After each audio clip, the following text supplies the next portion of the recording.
In 2010, Governor Kulongoski appointed her as Oregon's sixth Poet Laureate. No one who knows her was incredibly surprised because she is the poet in Oregon. In 2012, Governor Kitsaba reappointed her for a second term. I don't know, have you ever seen one of her books? They're absolutely gorgeous, not only in content but in form. And it's opening it up, it's kind of like a 70-layer box of chocolates. So her first, The Wild Awake, was in 2002, Blood Silk, 2004, A Bride of Narrow Escape, 2005, Kindle, 2008, and The Voluptuary, which is so well named, 2010. So please join me in welcoming someone who is incredibly elegant and incredibly generous, Paulann Petersen.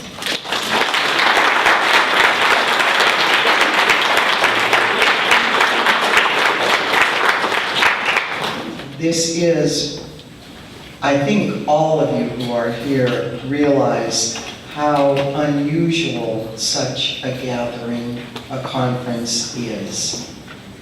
A big writers workshop conference with many sessions. What a generous, wonderful event to offer to the community. The chance to be here on this campus all day with other writers, people who are passionately interested in what you are interested in, to work with different instructors, to enjoy lunch together, and to be the guests of Clackamas Community College. It's quite wonderful. Compose. Compose. That's a good word, isn't it? Compose. It means to create. And then I think of the admonition, to somebody, compose yourself, right? As in, get a grip, get some composure. But then I also think to myself, compose yourself, yes, absolutely, because we do indeed write to create ourselves. We write to discover moment to moment, to explore moment to moment who we are becoming. That is part of the magic of this wonderful process of writing. So to that fabulous title, Compose, I say yes twice. It's a Salinger character who tells us, decide what you most want to hear and then write it. Well, here's something that I've written that I want, I need every so often to hear. And I invite you to listen as I begin with 3 stories, 3 true stories.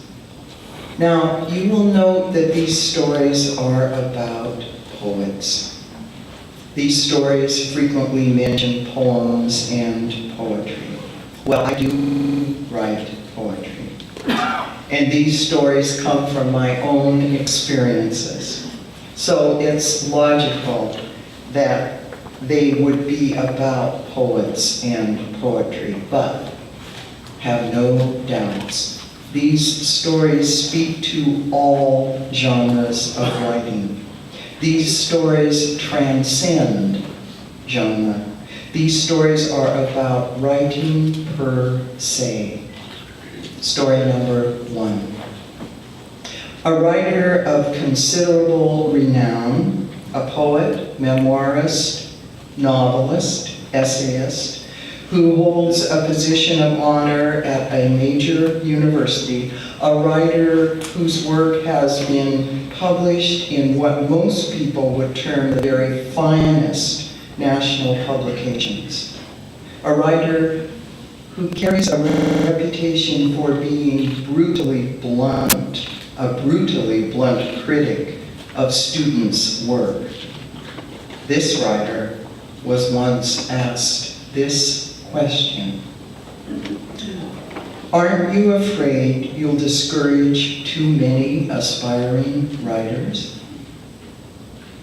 A question to which he answered, no, I'm afraid I won't discourage enough of them. I was once in a 10-day poetry workshop this man taught. I am one of those aspiring writers. I recall quite vividly listening to him in that workshop as he talked about the sacredness, the power of words. I remember him saying that to know something's name, to speak that name, was to possess power. I remember the thrill I felt at hearing him speak out about language in this way, speaking in the oracular about language as the oracular. I remember the muddled hesitation I felt as I carried my packet of poems to him for an individual session, trudging up the hill to the apartment where he and his wife were staying during the writers' conference. Me being new at all this, it was the first intensive workshop I'd ever attended.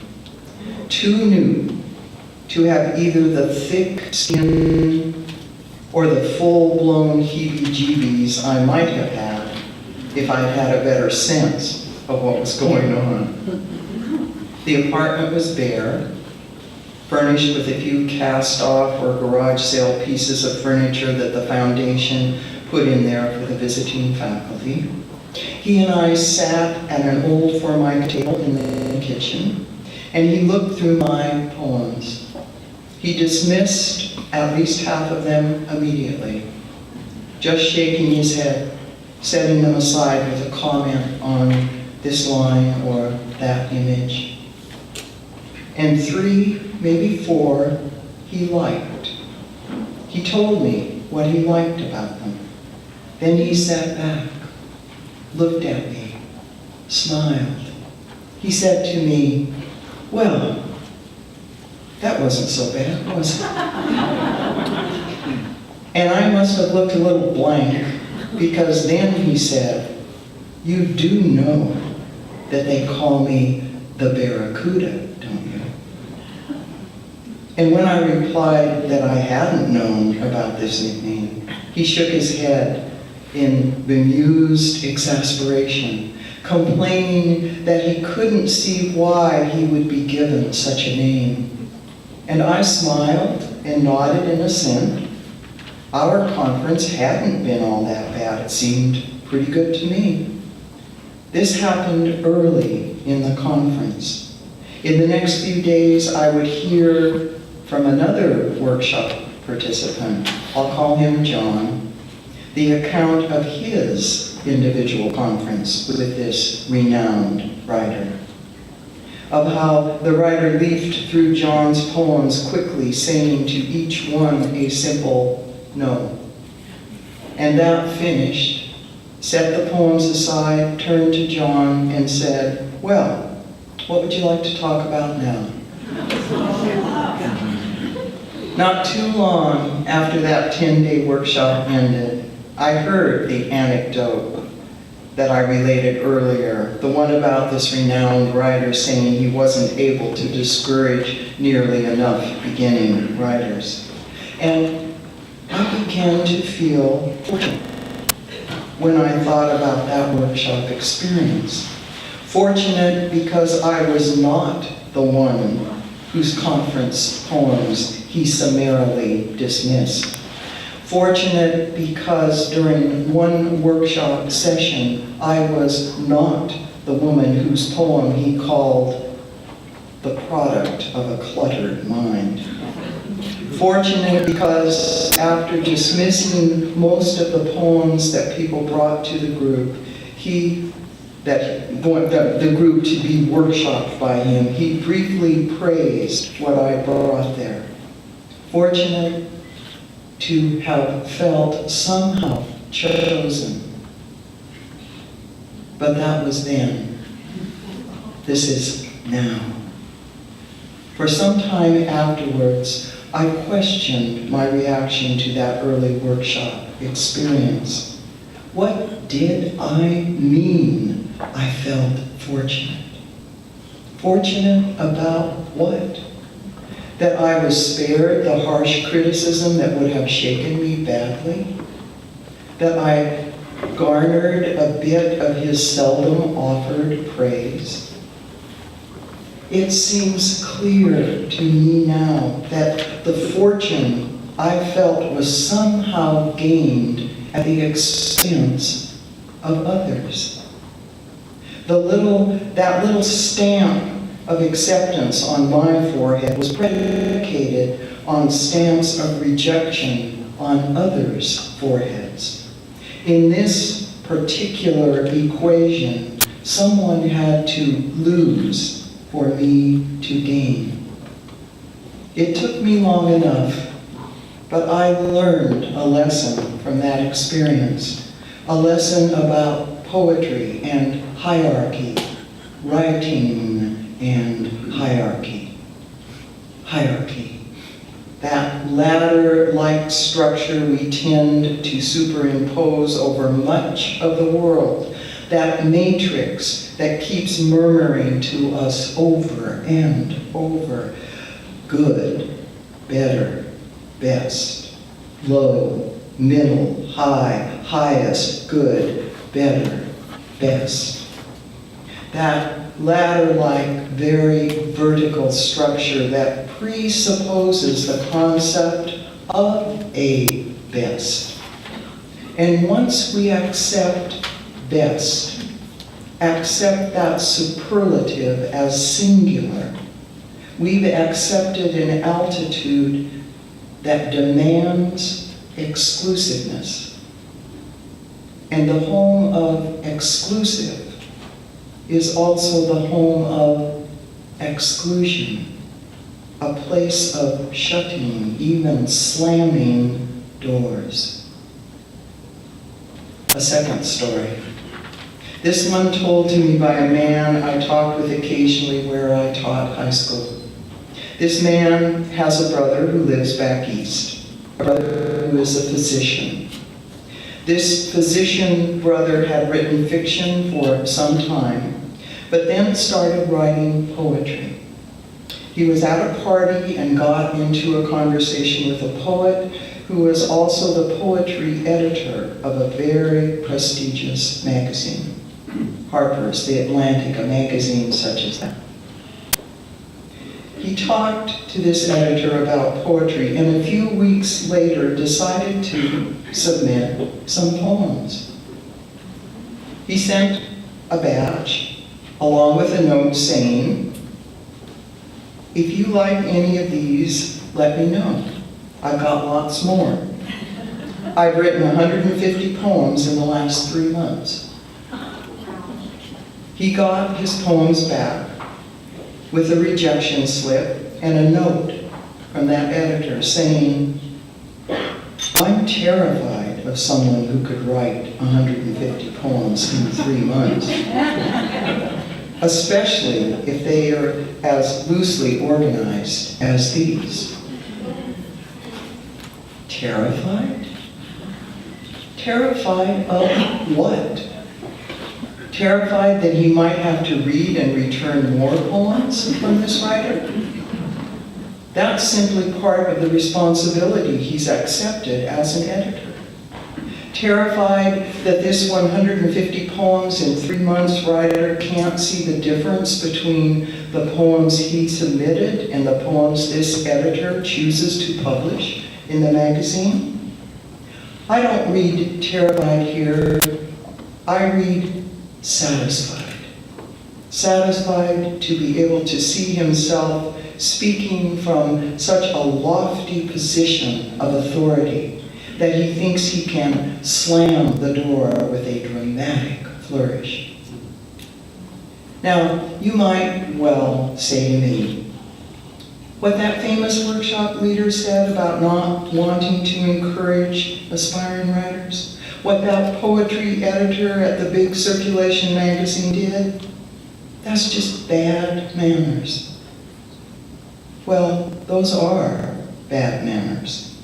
But I think those stories are dramatic reminders of something much more subtle and pervasive in this writing world. One more story. Yet another renowned writer at some other time and place said this: there are too many good poems. We don't need any more. We have enough already. The world is flooded with good poems. In other words, writers of good poems, enough, clear out, back off.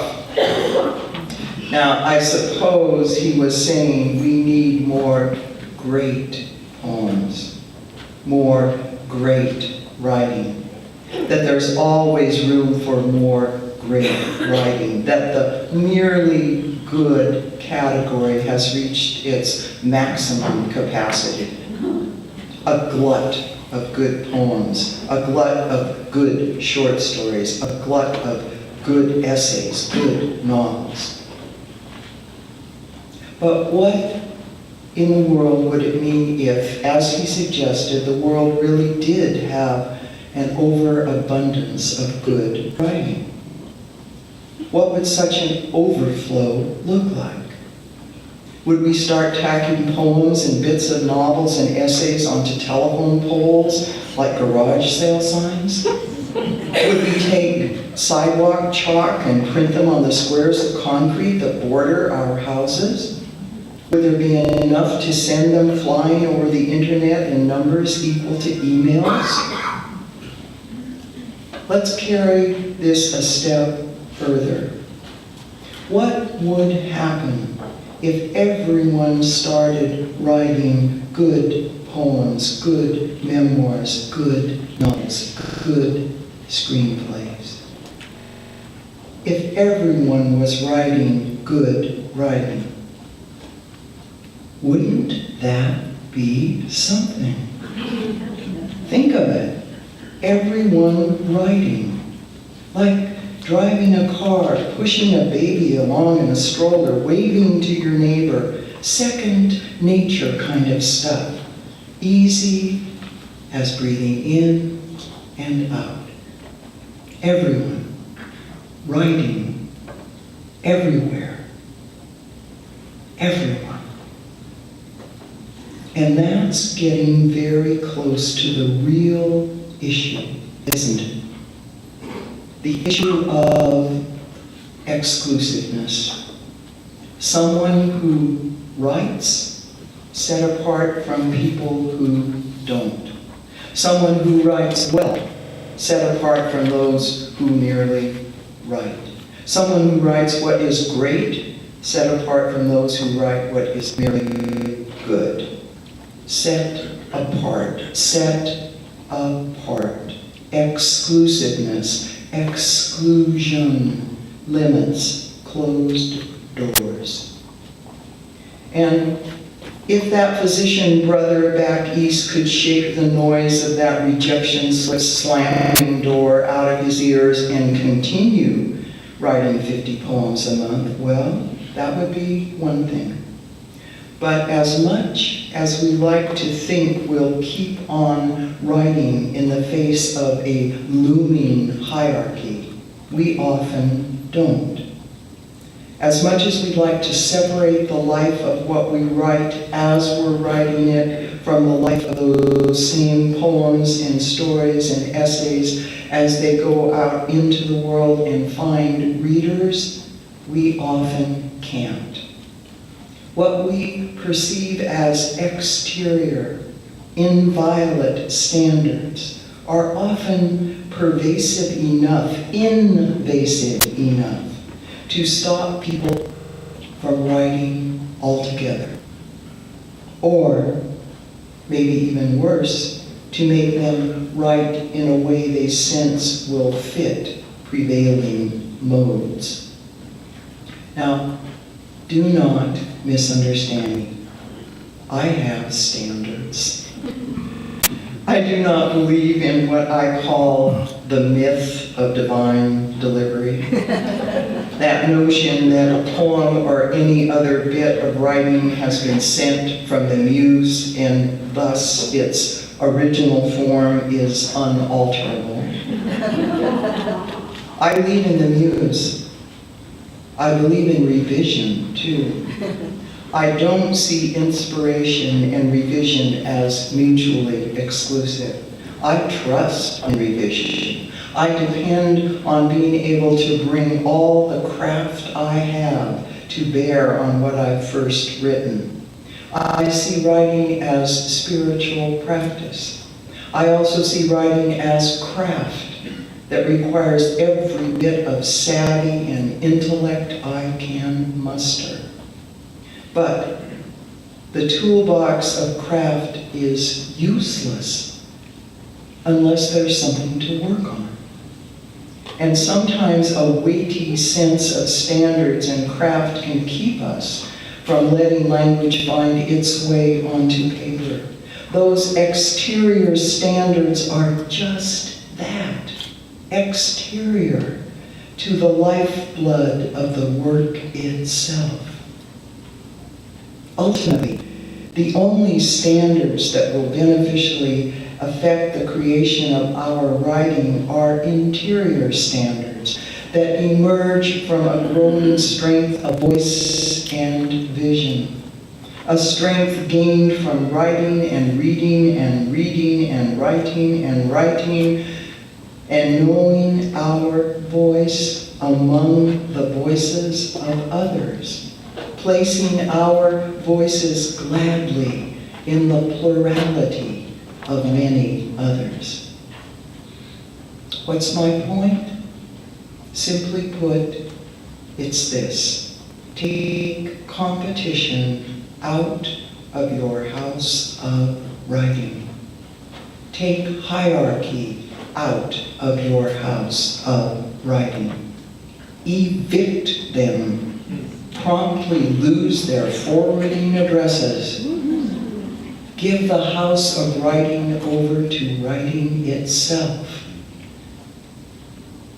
Let's return to poetry for a minute.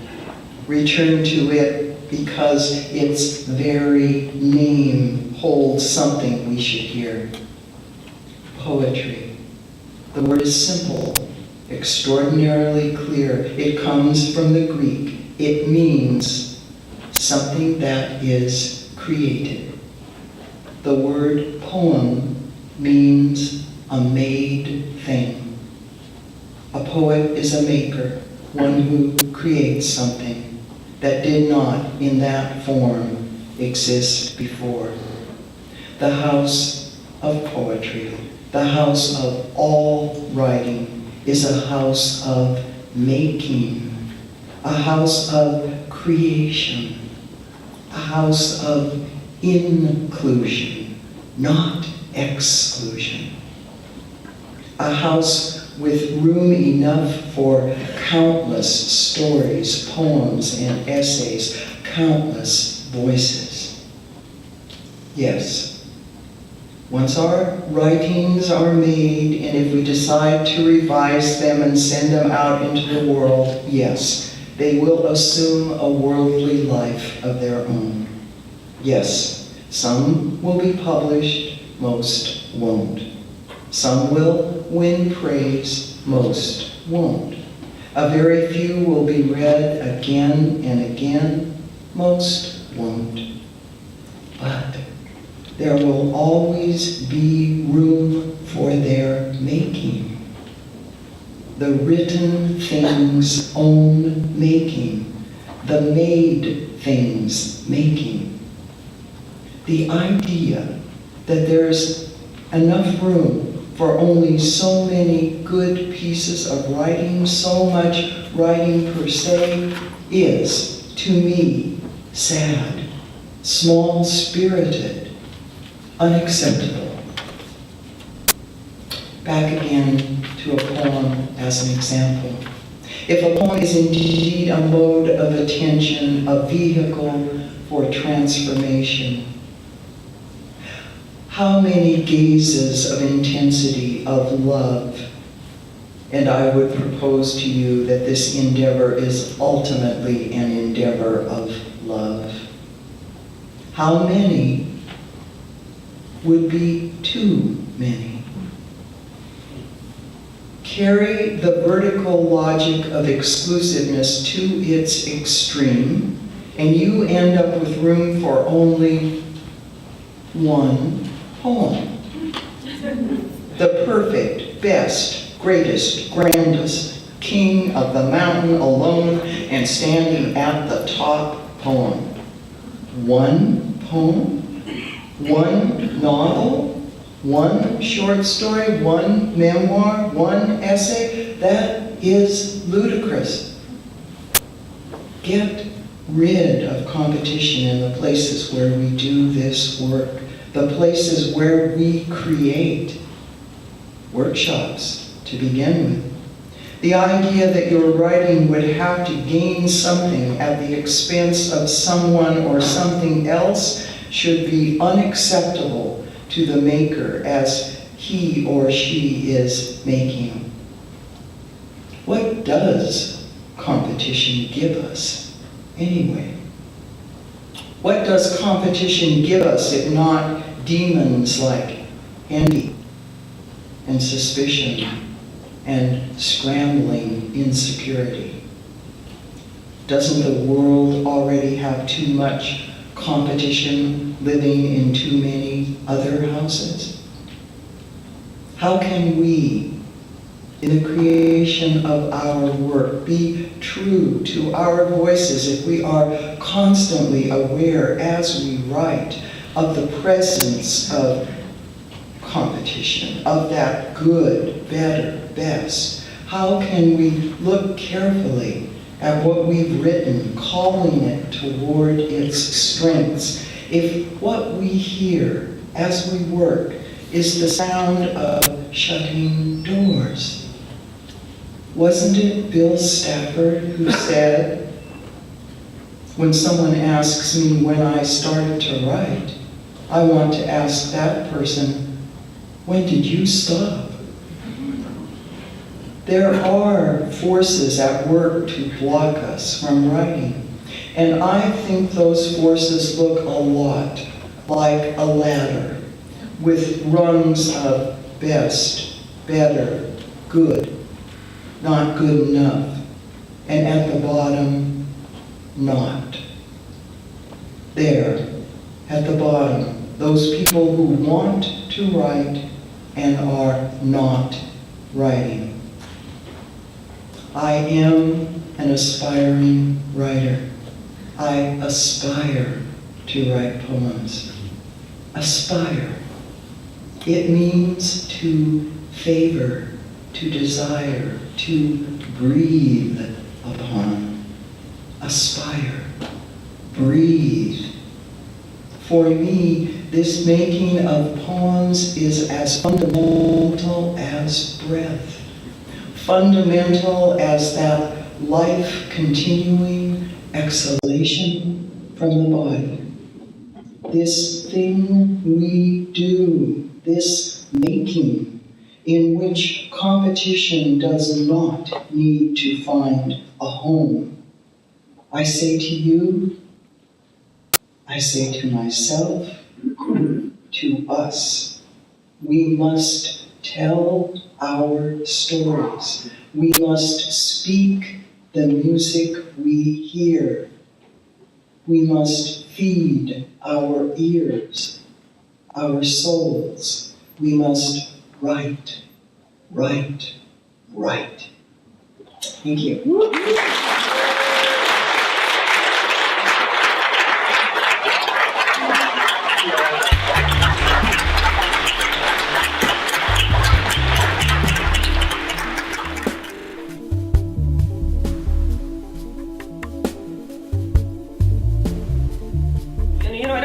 misunderstand what I'm saying. I think the genres are great. I think all writing it just has to come from the author, because there's going to be a big time investment.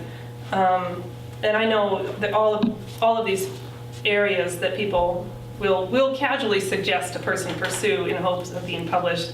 I just think that's the wrong direction to approach it. Well, along the lines of this writing about what it means to work as a clown, I would encourage you to just write short pieces about what it means to work as a realtor, and not really think about the whole book yet until you get these ideas on the page.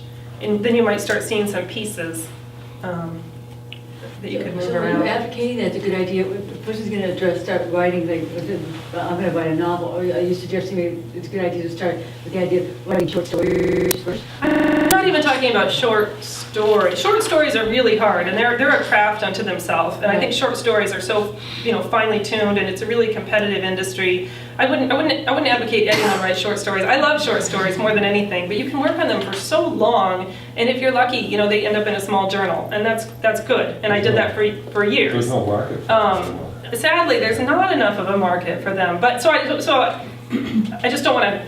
I am advocating that secretly, but only privately for your own work. It's just so hard. But I think in terms of if you want to write a novel, if you want to write a sustained narrative, and you kind of have this impulse to move toward your profession, and I think using career experience is a great way to gain the authority of an author, right? I always like how author and authority are essentially the same word. That's what you want. You want to create that authority. And turning to your career, you can do that because you have that authority, right? But it sounds like he doesn't know exactly what interests him within that picture, within that framework. What I've done in the past is like develop some characters and do like a 2 or 3 page character sketch and I'm against character sketches personally. They work for some people, but I find them to just be without forward movement. They're just an inventory essentially. I give them something to do too. What's that? I said it's like a 2-page mini short story. Oh, okay. So it does have some kind of forward movement, because often when people talk about character sketches, they're just spinning their wheels. And some people really love to do character sketches. They'll look up horoscopes and go back generations, and I've heard that works wonders. For me, it tends to burn me out on the material before I get off the ground. Yeah, the author who wrote Memoirs of a Geisha, Right. I was told by Inspiration Software is that he used Inspiration Software to organize himself before he started writing. I'm sure that works. People talk about doing things like that. I don't. The next book that I have coming out, if I can push it, February 2013, is multiple points of view. It's an ensemble. It has many characters. And when I started writing it, I just started writing these short pieces that I wanted to write down, and they had a unifying theme. And when I submitted it to agents, because this time I'm working with an agent, it was still in pretty fragmented pieces, but they were under one umbrella. And since selling it, the publishers have encouraged me to move those pieces closer together. So over the past year, it's become more tightly woven. But I actually still like the kind of fragmented pieces. And what that allowed me to do is to not have to not know exactly which part was the ending or even which part was the beginning, because then I ended up building more on that became the beginning and shaping the ending. But I knew what content I wanted to have in between. I knew the characters and I knew the situations, and I knew the element of social commentary that intrigued me. So I just put those pieces, and when you start putting them next to each other, something more comes out of them. So you can kind of look at it like that. So that was my approach.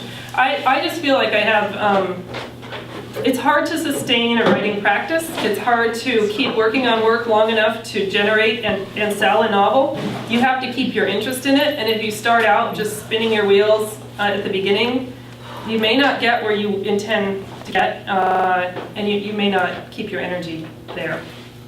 So I think writing is the most fun when you kind of surprise yourself. Now this is not what I meant to talk about, but I'm gonna confess something. maybe you guys will just laugh at me. This is the clown girl element. I'm gonna just put it out there. When I was a kid, I was just obsessed with dolls. I thought dolls were the greatest thing in the world. And not enough people really play with dolls. Dolls that come to you without names, without histories, without books to tell you their life story, but just objects that have faces. You know, it could be an orange with a Sharpie drawn on it, doesn't matter. But it's animating an object. And one thing about playing with dolls is that you don't know where it's going next. You just know your doll's character. You know how long you've had your doll. You know these things that you project onto it. And then you just make them interact and you do your thing. And if you play with, say, your sister, that brings this unknown quantity, right? So I confess that just to say that when I get stuck writing, I just try to bring back that childhood mind of saying, how do these personalities interact, right? Imagination. Yeah, and there we go. That's what it is, imagination. So I'm kind of an advocate of that. I have a little fantasy workshop in mind that I haven't taught yet. I don't mean fantasy as in writing fantasy, but it's my little fantasy. One time I was on a cruise ship with a bunch of little kids, and we spent the day, doesn't that sound like hell, right? But we spent the day making paper dolls and coloring them, and it was for the kids. But all the adults got so absorbed into it, even people who I just wouldn't have expected, because they were trapped on this boat, and we just had these pieces. But it was really interesting to watch how everyone created their own characters, even, you know, grown men, teenage boys. That was just what was happening. So if they were there, they did it. And everyone was just absorbed in it. And I sort of want to recreate that sometime with people who are stuck in their writing, just to say, let's just make these paper dolls, at which point we're not invested in them at all. They're paper. They can go in the garbage, right? But we can kind of, there's an element of concentration that happens when you're building something visual. Have I gotten way off the track here? I just think if you make something, you're kind of externalizing while you're potentially thinking deep thoughts about your work, even if you don't notice it. I don't know. That's just something I've probably thought way too much about, but I think two things: taking a long walk with the dog and making something external are really helpful. My friend Chuck Palahniuk, when he's writing, he keeps a very tight schedule. He's always writing, but he works out all the time. He does his writing and he builds rock walls, which is essentially his version of paper dolls, right? He's just stacking rocks. Because he's very strong, and also because he just likes to have that manual labor element to turn over his ideas. So when you start to write out a novel, you don't have any clue words. I don't mean that. I just mean this as an objective. You're just kind of going with it. You're not. This is okay. This is what the beginning. You're just kind of going. You're just putting it down on paper. I am. I just have an impulse towards something that I think is worth looking at, that I think has some depth, and that I think has, my work often, I don't know if people may not always see it, but there's always an element of social commentary. You know, it's something about the world we live in that's of interest to me. This book is very much about the arts and making a life as an artist, as a creative person. Even though if you read it, it just looks like a comedy about a clown and a cop, right? A cop is sort of the opposite of the creative life. It's a very regimented, orderly approach to the world, and in a metaphoric, you know, I'm not saying every police officer is not creative, but just as a symbol, a policeman's job is to keep things in line, and a clown's job is to break things out. So that's the key. But to me, it's really about what it means to live a creative life. And after writing for many, many years, that's what I wanted to talk about. So no, I didn't have I didn't have the whole picture until I got it on the page.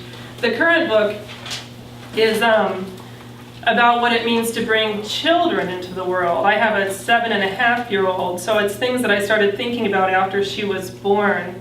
And I think they are complicated questions. So I created multiple characters because I could kind of give different characters these different relationships to the idea of bringing children into the world, and then put them all together, right, interacting with each other. So when you start to write, do you write on the computer, or do you ever write on the Just write on the computer. Okay. Yeah, I just write on the computer. Yeah. I've been working for about 8 years researching for a nonfiction project. Uh-huh. And the research has been exciting, but now it's time to sit down and do the writing. And Right. it feels like a slog. How do you Right. get that Right. energy and that enthusiasm? That's hard we talked because you've about been to invested for finish? 8 years. That's right. I would just, if I were approaching that project, I would just think in big pieces. I would just sort of batch your material, right? Have you done that? Just kind of Sort build your. of. That's a case where I haven't written a nonfiction book, but that's a case where I think creating more of an outline, since you already have all this material generated, you've done the part that I do when I'm just writing it, and at that point, even in a novel, as with the ensemble novel, you start batching them so you want the pieces to work in a dynamic way next to each other. Hopefully, you can still discover something in the process of putting those pieces next to each other, right? I think. And if I can just go back to this dolls idea, and I'm sorry I won't belabor it, but I just want to say for the playwrights, one time I saw Horton Foote read. Do you know Horton Foote? And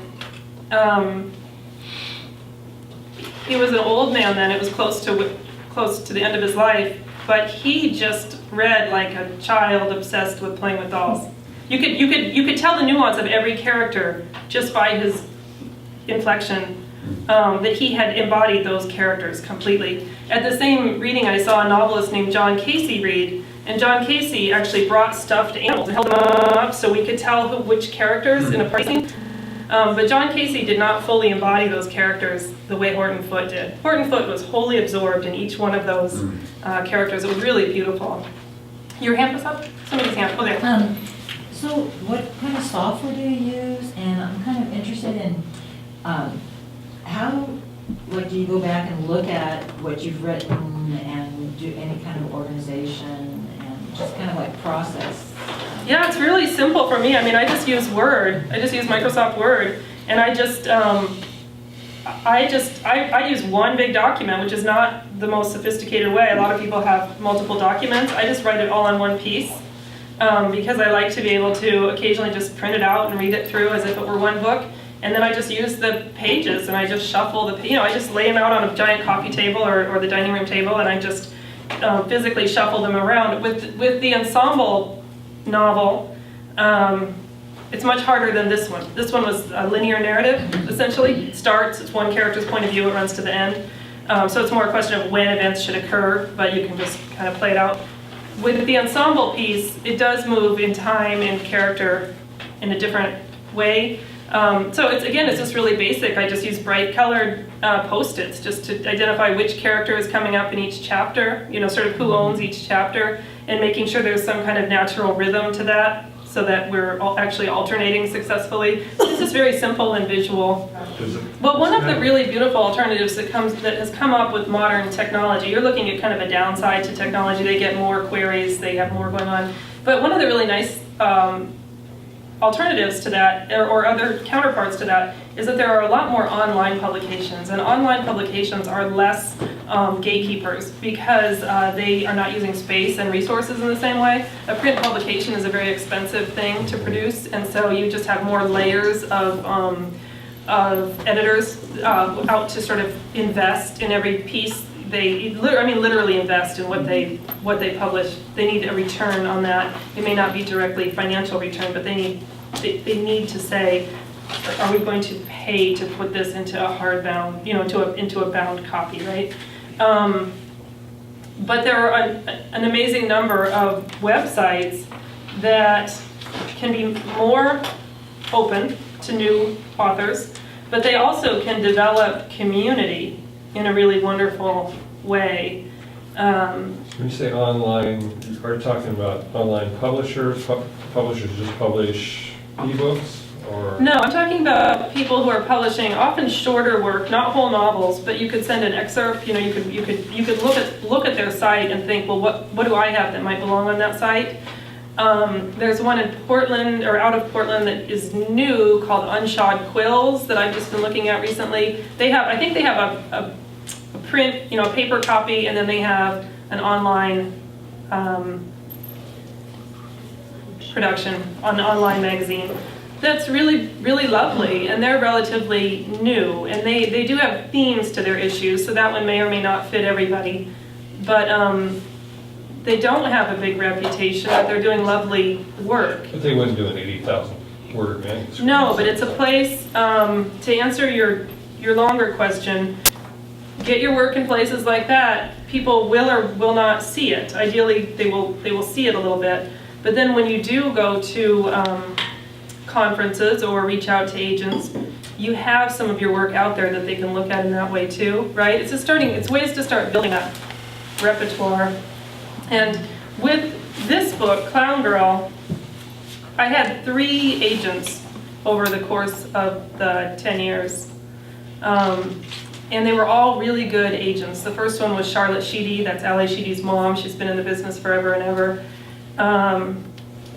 She was used to dealing with pretty big authors. I got the feeling she was, well, I didn't get the feeling. Somebody called me up and said, I'm quitting, I'm leaving, but you should know that your manuscript's down on the bottom shelf and nobody's looking at it, right? I don't know, maybe that wasn't true, but at the time I took it as true. Later I thought, was that just somebody trying to sabotage her former boss? I don't know. But I pulled it back, and then I got another agent who was equally recognized, and then I got another agent. And the third agent really loved the book, tons of support, good words, but she never circulated it. And she ended up saying maybe she just wasn't the person to represent this book. And that's when I really felt some of the limitations of corporate publishing. Everything she had to say about the book was positive, and I worked on the book for a decade, most of a decade. And I just felt that it was a good, strong book, and it is what it was. I was done revising it, so it is the whole thing. And what I learned is that corporate publishing has certain, I always think of them as like slots, like a mail slot, right? And this one says, historical romance, and this one says thriller, and this one says something else. And my particular book didn't fit those marketing slots. And this is because they have what they call the marketing board, and the marketing board has the machinery in place to market certain things. They know, they've done the surveys, they know the audience, they know how to market certain things, but they wouldn't fall in those parameters. And when you're in the swim of literary fiction, which is where I put mine, you kind of have to have an established name before they'll take a gamble, as far as I could tell. And as you were saying, I didn't have an established name. I had some very small publications. So I looked for alternative publishing routes, and I guess that's what I'm advocating now. I'm saying the online publishing is a more accessible alternative. And so I ended up selling this to Hawthorne Books. And after most of 10 years, I sold it for $1,000. See that marketing strategy, right? It doesn't really sound that rational in the big world picture. But Hawthorne does a beautiful job. They just create beautiful products. And when they were paying me $1,000, I knew it wasn't because they were some big shoddy corporation that was trying to take me for all they could. It's because they were a small, heartfelt business essentially two people who wanted to support writing that they believed in. They didn't have a lot of money to invest, but they did what they could. And they brought on board amazing designers, and I think they made good choices. They had a very small stable of what I consider to be really interesting writers. So I made that assessment. I said, I would gladly see this book come out. It's not about the money now, it's just about getting the book out in the world. This is a wonderful group to be part of, and I would love to do that. So Hawthorne published it, and I had full faith in it, and they had full faith in it. And once it came out, I did everything I could to promote it, actively promoting it. Agents and publishers like to see that you yourself will stand up for your book. So I talked to everyone I could. I drove to every small bookstore and library that would have me, and I did everything I could to promote it. And then, as I said, I went ahead and sold it to Kristen Wiig. I went not only to every small bookstore and library, I went to Los Angeles. I went anywhere that anyone expressed an interest. And in the end, what it created is a calling card. It created a really solid calling card. So when I finished my next novel, I decided I wanted an agent because it's hard work being your own agent, and it's a lot of terrain that I'm not really versed in. A movie contract was like way over my head, right? Those kind of things were really hard. Hawthorne helped me with that. I'm not sure we navigated as we could, but an agent is a good thing. So I thought, well, I've sold 20-some thousand copies of this book, which is a great number for literary fiction. I've sold foreign rights, I've sold Hollywood. Now I've established myself. So I just thought, well, when I look for an agent, they're just gonna say yes, right? And the first, say, 5 agents I tried all turned me down. They all turned me down. And that's when I got a little bit ready to pull my hair out. I thought, I've just worked really hard for 10 plus years, writing, marketing, doing the best work I possibly can. I'm still getting no for an answer. But then, this agent that my current agent, looked up my sales record on this site that the industry has that shows how many copies of a book have sold. And he's the first person who tuned into it. He said, you've sold over 20,000 copies of a small press book without the marketing media of corporate America. You've got Chuck Palahniuk to support it. You've got all these writers behind you. And he said, of course, I will back you.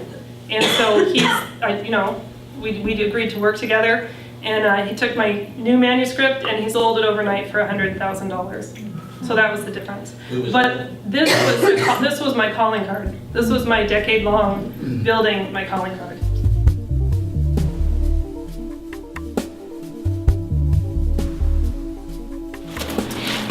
I want to start, so I was there for the Paulann talk right after lunch, and I found that so inspirational. I started crying, and I wanted, just for, if you've never met me before, I wanted to make sure and tell you that I'm in the tribe of people that the door opened for me personally as a writer a while ago, and I'm in the tribe of people who has jammed my foot in the door to try to help as many of us through as possible, because I really identified with what she was saying about the gatekeepers. And that kind of thing happened to me too until it didn't. And so I consider it partly my responsibility to, they're gonna have to peel me away to get my foot out of the little door opening. I think of it as the Walt Whitman school of writers, that everyone should always be writing, whoever you are, telling your story. And the more of us that participate in that, the less culture can tell lies on top of us. So that's where I'm coming from. Then I went to Jeff's talk about publishing, and he depressed the hell out of me. Which is and isn't true. I loved what he said, and that information is fascinating to me. It's exciting time to be a writer and publisher, and it's also terrifying. So I'm thrilled to hear about it and think about it, but I'm also scared. And I think both things are happening right now. It's okay to be a little scared and excited at the same time. So toward that idea of jamming my foot in the door to open it for other people, I just got in a publication that I've been trying to get in for years called The Sun.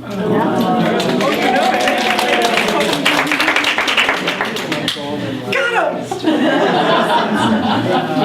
And so I got an early copy, and I brought it to show you because 2 reasons. One, I want you to write down the submission information of their address and stuff, because I want you all to submit. And I want you to say, Lidia Yuknavitch told me to send you my work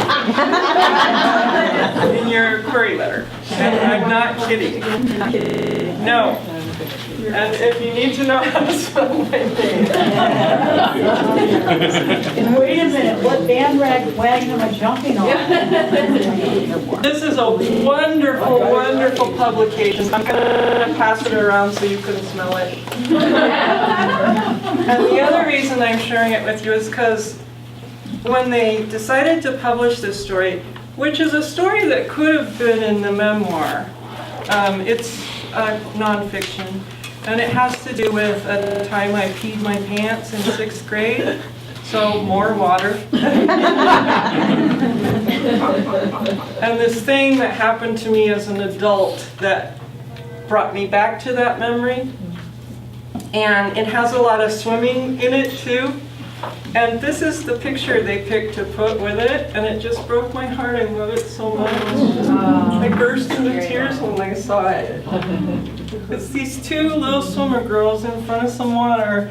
And in the story, I talk about my best friend who was also a swimmer. So this picture is just so profound to me.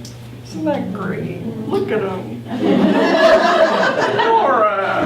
What is the title of your story? The title of the printed story is called The Unspeakable Things Between Our Bellies. And it's a motherhood-ish story. But if you've seen me write about motherhood, it's not your ordinary motherhood story. And Monica Drake, who was here earlier today, came up with the title. She said, that title you gave it sucks, here's a better one. So I'm going to pass it around to share it with you. Please send and use my name, I'm completely serious. In fact, the rest of your writing life, if you send anything anywhere, tell them I said this. If I have any wings at all, God knows that'll last about another 3 months. Because I'm worried about this next book, trust me. So if I have any wings at all, I'd like to lend them to you. Just take my name. You've met me, you're my best friend, we're dear friends. You've worked with me.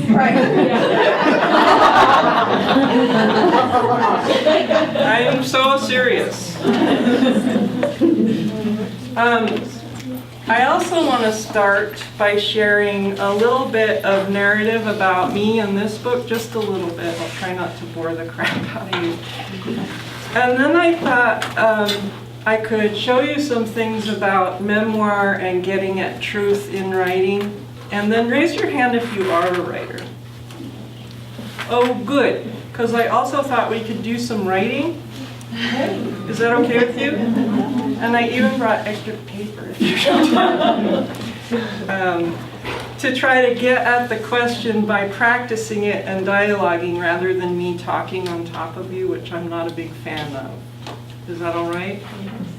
So I'll just talk a little bit. So the first thing I want to say is that I have a tattoo appointment. This seems important information, correct? On a shoulder, I'm getting, you know that famous Japanese wave? The tsunami. I'm getting it here to celebrate this book in case this never happens to me again. It's been the most profoundly meaningful year for me. Not because of fame or anything like that, because I didn't reach that echelon, but because of one-on-one encounters I've had with humans. Oh, I hope I start crying. One-on-one encounters I've had with people who shared this bridge with me, from writer to reader. So I'm going to get that here. I have a point, don't worry. And over here, I'm going to get the Emily Dickinson poem. Tell the truth, but tell it slant. And that's what I should have titled this talk. Have you read that poem? Yes. I want you to look it up tonight. It's your homework. You can just type that in the Google thing and it'll take it to it. It's my favorite poem in the whole world. It's the basis of my entire writing theory and practice. And it's embedded in that first line, tell the truth, but tell it slant. And if you read the rest of the poem, one of the other lines is success in secret lies. And if you read the rest of the poem, you get further into this idea that the truth can be too bright and it can burn somebody's eyes out of their head, like staring at the sun. But to tell it slant, to find another way to render it, doesn't make it less true. In fact, it could make it more true, but that would be a goal, that would be a good thing to try to do. And to me, in Lidia land, or Lidia world, to find that other way of rendering truth is art.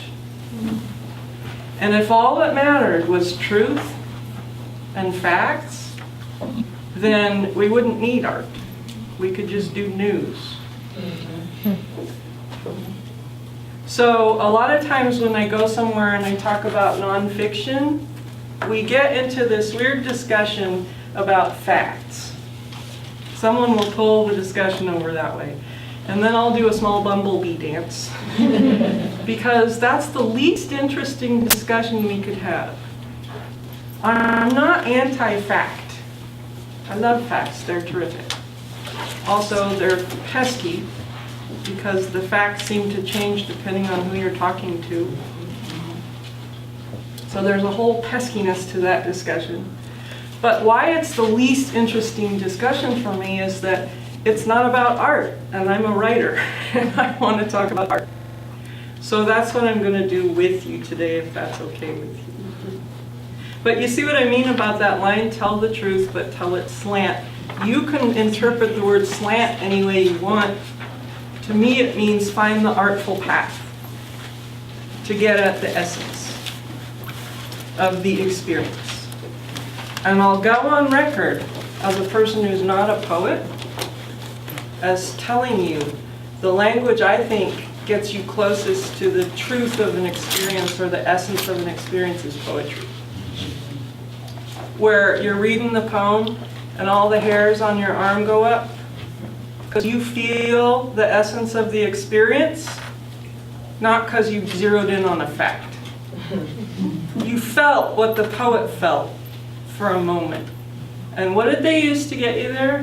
They used the most abstract language humanly possible. They didn't use objective news language, correct? And it happens too with music and painting. I bet you'd agree with me.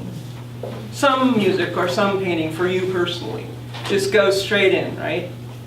Appeals to your body, your affect, your emotions. So that's what this slant business is about for me. And I believe in it so much, I don't ever want to do any other kind of writing in my life. And when I say that, I think of nonfiction and fiction writing as incredibly similar. So I should fess that up. Because of what I just told you, can you see how I might be a person who doesn't see a very big distinction anymore between fiction and nonfiction? We can talk about that later. You can ask me everything you want about it. But that's where I'm standing.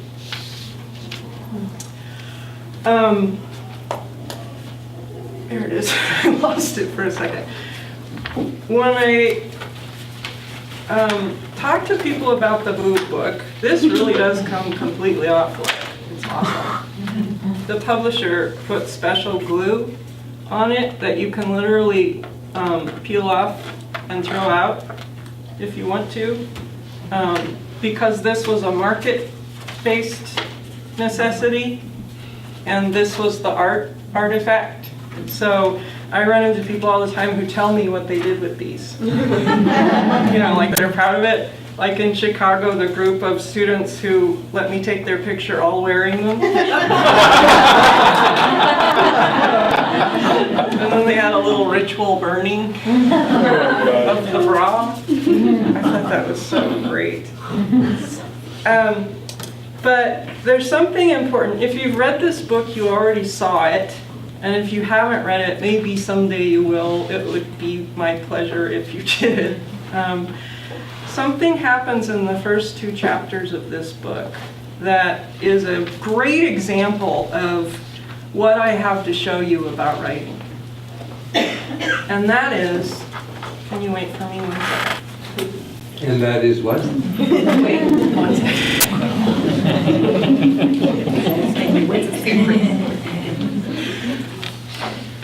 The first chapter, I tell you, literally, a hard thing that happened to me. My daughter died. Okay? And when I say I tell it, I mean it's pretty literal. The first chapter. And it's not that it's without art. It has images in it, a scene, flashback, stuff like that. But I literally tell you this happened to me. The second chapter is kind of like a prose poem about collecting rocks And underneath that prose poem of collecting rocks, what I think I was telling you is what it felt like, the grief and the pain of loss, of losing my daughter. So chapter 1 and chapter 2 are about the same thing. But I picked two different ways of telling it, and the second way is slant. The first way is in the book because it's important to me, or I would have left it out, right? But I'm trying to teach you something about this other way, this other path, an artful path of getting you in your body to an emotional space where you could feel something more about your heart, your literal body, stuff you've done on the beach like I have, like collect rocks, ocean, smell, salt, sound, sand. I tried to put you in a word house that mimicked grief. And to me, the second chapter is more true. The first chapter tells you the thing, straight up, no chaser. The second chapter, to me, is more true. Okay? If you read it, you can decide, she's crazy, she didn't do that. But that's what I was trying to do. And so in the rest of the book, there are other instances like that, where I'll pair chapters next to each other that do that. To try to show us, it's not to try to show us because you already know all this. It's to try to remind us that we already know this. And that when we're brought to song or storytelling or poem in our deepest hours of need, these are things that bring us together and help us feel better. Yes? So what I want to do is teach you how to do it too. Because I'm on it. Like I said, I got my foot jammed in the open door, and I want to give you writing practices and exercises and ways of thinking and making for free, so that all of you will be writing and you will tell everyone you know to also write and tell them also to use my name. So we can create this giant crescendo of writers. Because I'm with Pauline on this one, like I told you.